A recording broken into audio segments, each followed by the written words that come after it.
Okay, that's fine. And you will see a title that is a little different from maybe other titles that you have seen around during the last day, because today we will go down talking about entertainment, a little less about gaming and productivity in this case, but it's something that we believe it's really, really important for the VR system and the XR system in general. Just 30 seconds about Vinova. Vinova is a global leader in video codecs. So, for instance, we own 1,400 patents, more than 250 on XR. Recently, South America has turned to our video coding standard, Global TV, etc., for what concerns flat television, normal one. But today we will talk about immersivity and volumetric video. That is really important for us. What we do for Vinova Studios in Vinova is managing this volumetric format, Vinova PresenZ, that we'll discuss today and we'll show you something. And then explaining how it's important also to educate the market with some showcase content. So we are launching some original contents, like a first in history, cinematic volumetric movie done with all the normal pipeline of big studios like Marvel, etc. And then it's important for us also to connect to the big names in Hollywood like Disney, Meta, James Cameron, people that we have already talked with to start producing something impressive, some IPs that are, let's say, super known. And then we also are managing a distribution platform, immersive, that enables anyone, if you are a content producer, to put your volumetric content in a way that can be shown easily. So, starting with a couple of numbers. 250. 200 is the number of years, more or less, 1838, when Sir Charles did start inventing something that will be fundamental for our community, that is the stereoscope, Sir Charles Whitstone. And then 50 years instead is the number of years that is our heritage in terms of computer graphics and animation. This is the very first example of the animated end in 1972. But what we saw during this year is, let's say, a trial, a continuous try from the human being to step inside a video, to step inside a movie. But did we really succeed? Unfortunately, so. We have, let's say, an up and down over the years. From the early movies, I didn't know some years, let's say some years ago.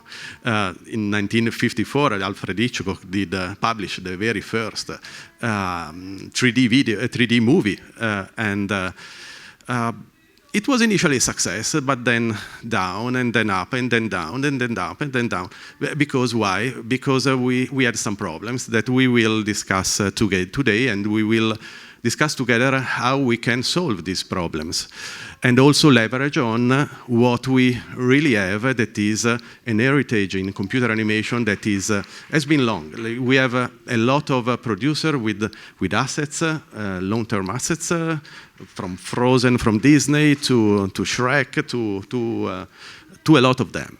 So, we are trying to now in these days, and you will be able to look at it, to watch it in our stand, to premiere a first cinematic volumetric movie that tried to solve what we are talking about. So, one problem of 3D: how we can really, let's say, deploy to the market something that is a no-nausea movie, something that is not potentially a 3D degree of freedom movie that, to me, after 5 minutes is a no-no, because I get immediately, how to say, dizziness, motion sickness, etc., etc.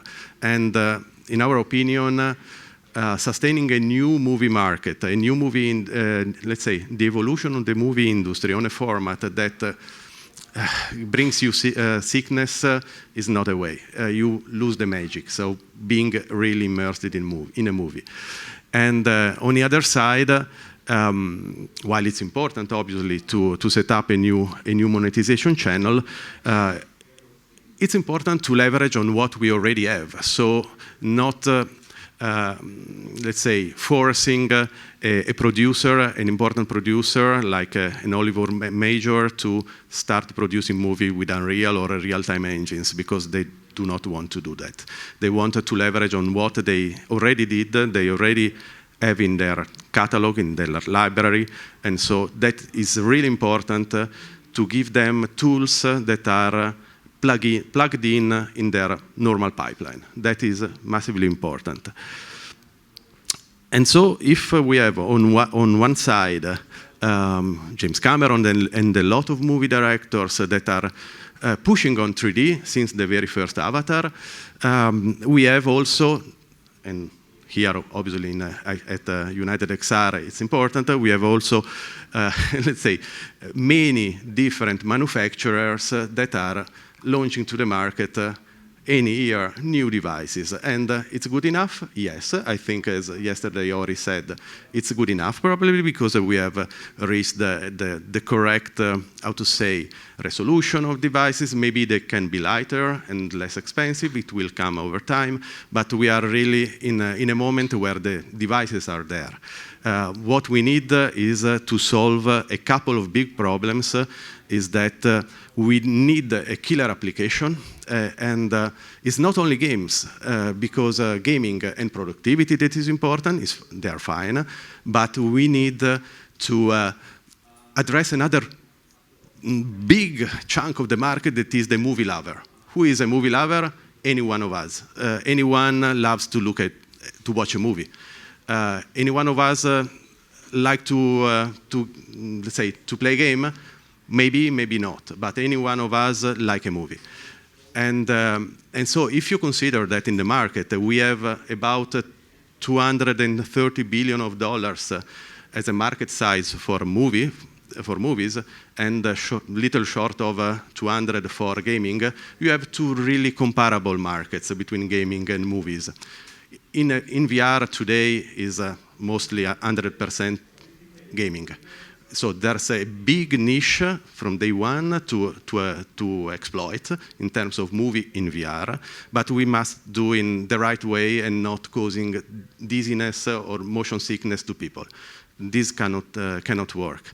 We tried probably, how many of you have tried important, let's say, shorts like Submerged on the Apple Vision Pro or VR 360 movie? I think all of you in this room has tried a lot of them. But honestly, when I see a character in front of me and I just move the head left and right and I do not see parallax, it breaks the magic and your brain starts thinking that you are not really there, something is wrong, and you get dizziness. And my opinion, this cannot work. We have to solve this. At the moment, the three different possibilities to immerse a viewer in a movie are, let's say, the 200 years old technology of, let's say, stereoscopic rectilinear, the same of James Cameron for Avatar 1, and then evolved. That is important for sure, but it didn't work well because you have no parallax. You suffer and it's not really an immersion in 360 because you have only a frame in front of you. Then you have the 3 degrees of freedom, VR 360 or 180, the spatial video of Apple, for instance. But in that case, we suffer as well the strong motion sickness because there is no parallax. Your brain thinks you to be there, but it's not really there. As soon as you move your head left and right, everything moves with you, and it's not working really. And then there are obviously the games in 6 degrees of freedom that are really in 6 degrees of freedom, and that's fine, but the graphics obviously cannot be compared to a frame in Avatar that maybe needs 7 hours of rendering.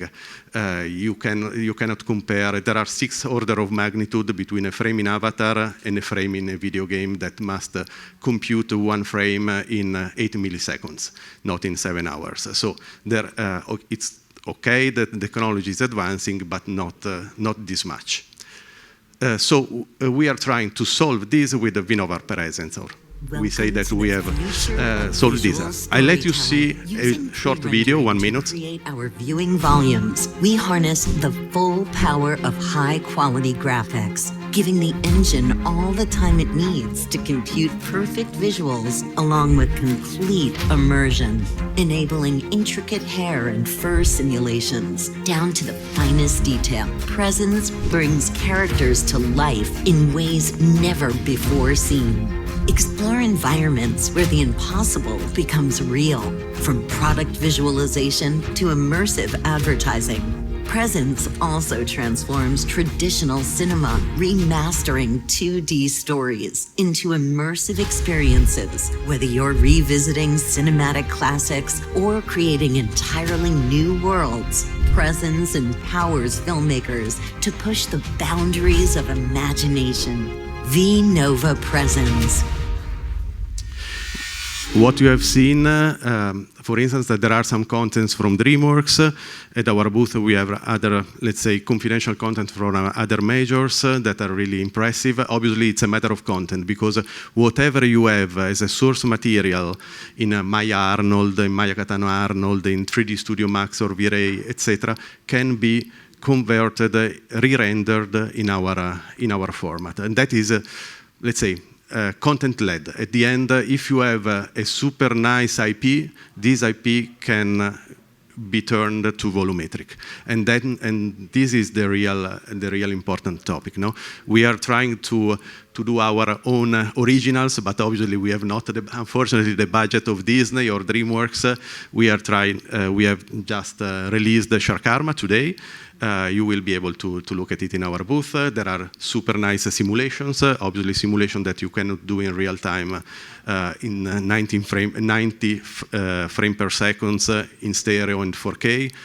Something that really you can, depends from how much you spend in the content production. Let's say if you have Avatar, you are inside Avatar. If you have Shark Karma, you are inside the Shark Karma.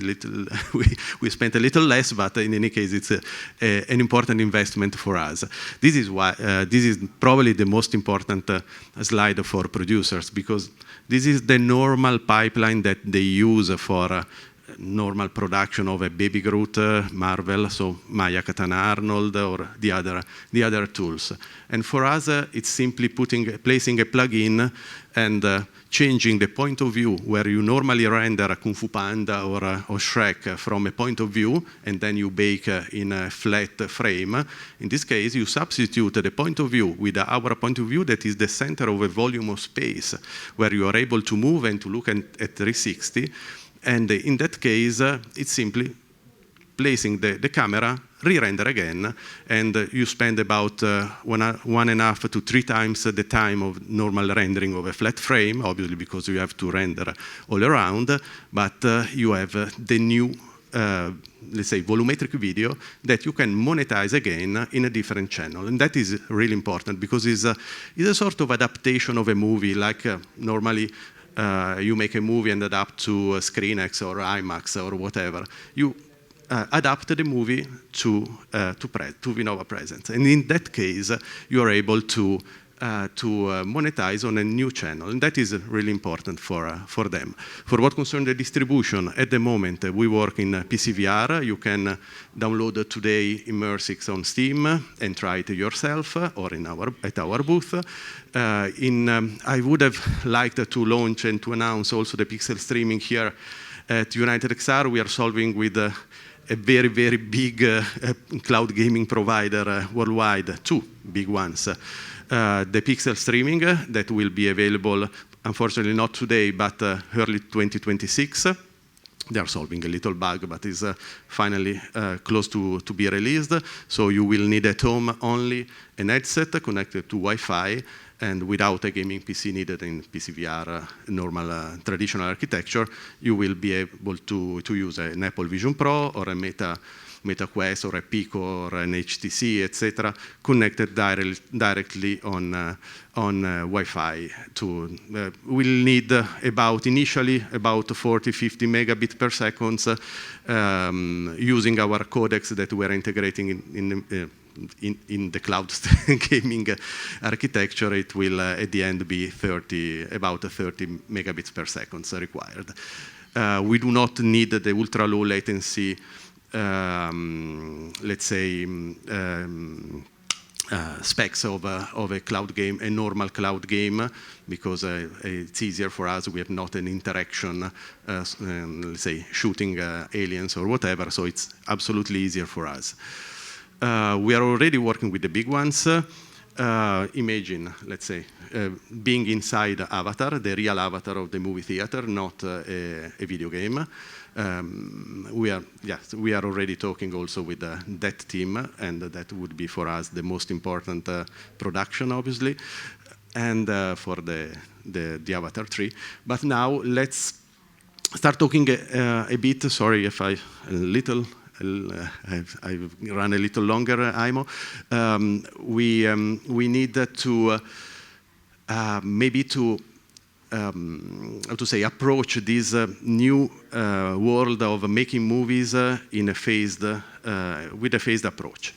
So at the beginning, we suggest, considering that the active users in VR worldwide are approaching 100 million, more or less, given the cost of a new production done specifically for VR could be high. Let's say, let's start to or re-render existing movies, so take back our catalog, or doing some hybrid production, so new production. Think about those productions. For instance, we are talking with Anthony Zuiker, the producer of CSI, the most important series in history, and it's amazed about the format, and he would like to do something. But let's start to have a double approach. So monetize your new work in traditional flat OTT channels, but also in volumetric, so that you have a double, let's say, a comeback and the possibility to break even the production. Then after, when we will have more devices on the market, we can also, if we like, go to directly produce natively for immersivity, because you can hide Easter eggs around, you can add animation, you can look at the movie 20 times in 20 different ways. So we suggest starting with this hybrid approach and studying a new movie language. And this is why I would like to now invite you to the stage, Aimo, so to talk about what we are doing about studying what is new, is something that is completely new. All right. Thank you, everyone. Yes, Gianluca, let's talk a bit about the language. Once again, let's look back at what happened in the late 50s and early 60s. We have seen this new movement, literally, the Nouvelle Vague, that was rejecting the cinema of the past, new stories, new characters, and a new language, a new way to shoot movies. There was the introduction of these light handheld cameras, and so directors like Truffaut, Godard, Besson, they could follow the characters in the street of Paris. And that was something really a breaking point compared to the very smooth dolly movement of the Hollywood of the 40s. Then we can jump forward, 1999. What movie has been released that year? The Matrix, of course. And they managed to achieve something unthinkable at the time, like the bullet time shot, something that was not just an exceptional creative and technical achievement, but was something very fitting with the story. The idea of having agency in a virtual world, freezing time, bending space, and we're still fascinated, and we still try to recreate this kind of shot.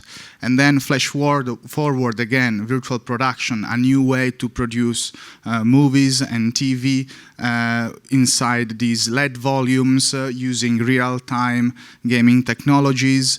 And it's super interesting because you can set your scene on a virtual world. Everyone of the crew can be immersed. It's not just a green screen that is sometimes very alienating, but at the same time it's influencing a lot the language, because you cannot go around with your camera, you know, in the studio and look around, because on the back there is the crew. So the point is that language and technology are deeply connected, always been, always will be.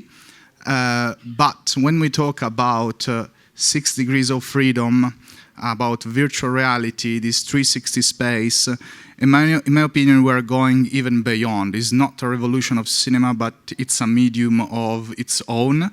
Let's focus on freedom for a bit, because you have the freedom to look away. Storytellers always created and crafted the story to be experienced in a certain way. If we think about, you know, visual arts like paintings, photography, you look in a specific place. If you read a story, you read the story in a linear way, but when we are in VR, you can look around. You have this freedom, which is an opportunity. There are directors like Cameron or Edward Garrett that are super keen to experiment and to embrace it. But it comes with some risks, because I can look away in the 360 space. Why do I go to the cinema? This is not a quote of mine, it's a quote from this creative director from the Oculus Story Studio, for those that remembers that, 10 years ago, Sascha Anseld, and he was saying, yeah, I mean, I'm going to the cinema because there is a great storyteller that crafted a story for me. Am I this good to look around and recreate the story, you know, in the same way? We don't know. It's an opportunity, but it's also something that we are not sure about yet. What we used to do, always been like that. We always tried with the when a new medium was emerging, like photography or cinema, we always tried to get inspiration from previous media, from theater, from photography for cinema, and it's okay. We call the movie like Shark Karma and other pieces VR cinema, even though at some point I hope that we will switch to a different terminology, because hopefully in some years from now we will codify and better define the language and the unique features of this new medium. But this is natural. Also from B2C point of view, when you try to convey the idea of a VR cinema, it's something that they can better comprehend at the moment, even though I hope that at some point the medium will be this mature to walk on its own, let's say. So when we talk about VR, we can take inspiration for sure from cinema, but doesn't work exactly in the same way, because if we want to do a dolly movement and we put a 360 camera on a dolly and we move the camera, we are actually moving the person, the character wearing the headset, and that can create some motion sickness. So what are those vocabulary that we can translate? What are those vocabulary that we have to adjust or that we cannot translate at all? These are all the questions that we are trying to explore, that creators from all around the world are trying to explore. So yeah, my goal was to spark curiosity, to raise questions rather than giving you answers, and happy to discuss more, you know, offline. Sure. Thanks. And yeah, now we can just invite you, or to do some questions if we have time here, or in any case to come to our booth. We are just close to Snap, 207, the number of the booth, to experience our movie, our content, our introductions, whatever you like. We have a lot of them, and starting to understand how to potentially work together to bring to the market a new kind of movie that, in our opinion, could sustain the evolution of VR, because we are playing the same game as Meta. We are working with Meta, with Apple, with Qualcomm. They are. It's a win-win, this format, because if we are able to widen the market from the gamers and the productivity to the movie lovers, they will sell twice as much devices. So it's important. It's a win-win in this case, and it's important. We need content, so it's important that you come to us. We are already working with the big ones, but it's important to have to enlarge the base of people, on the producer, on professionals certified in our technology, and starting to produce something that is, in our opinion, the new movie, the new cinema. Here there is a short trailer of Sharkarma, but if you have some questions, happy to discuss this. Time. Yeah, I know. So we can take one or two questions if they're there. Have you thought about the cost of producing content for 360 instead yeah, of? Absolutely. That is a normal question that we receive. How much does it cost? Or to re-render, to convert? If you come to our booth, we can let you see, for instance, something done for Marvel that 90 seconds maybe depends if you just take an existing content, like for instance a content in CG from Guardian of the Galaxy already available in Disney Plus, and you convert in our format. If you do not add animation on the back, let's say, so take the exact same content and re-render in our format, they spent with 2.5-3 people for 90 seconds about 20 days, more or less. About twice as much if you add a lot of new animation on the back, on the top, maybe using the same assets, but maybe you add something to the story, etc. This is why we are, as Aimone was saying, it's a new medium, and we are deciding. Also in the Disney group, there are two different opinions. One is, let's start really converting, and the other one is, oh no, I want to add new plots in the same movie, so that you can look at it 20 times in 20 different ways. And finding new meanings from a movie director could be something interesting. That's it. Thank you so much. Okay. We will be starting our next session in 3 minutes. So thank you so much. Thanks. Happy to talk to you at our booth Yes. later.